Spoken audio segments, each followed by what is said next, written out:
RRB group D 2022 আসা প্রশ্ন, which of the following is a quadratic equation whose roots are 7 and 12।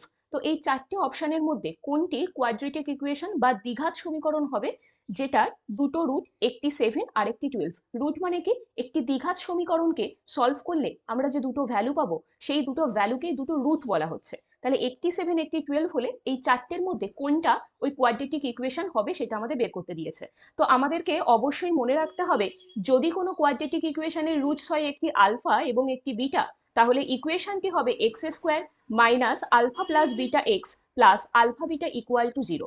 তাহলে এখানে যেহেতু একটি 7 এবং আরেকটি হচ্ছে 12, তাহলে আমরা বলতে পারি আলফা প্লাস বিটা হয়ে গেল এখানে 7 প্লাস 12 ইকুয়াল টু 19।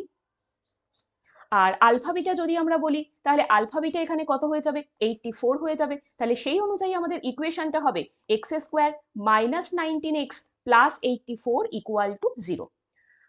তো এই ধরনের প্রশ্ন আরো পাওয়ার জন্য অবশ্যই কিন্তু কম্পিটিটিভ ম্যাথ সেন্টার চ্যানেলটিকে সাবস্ক্রাইব করতে একদম ভুলো না।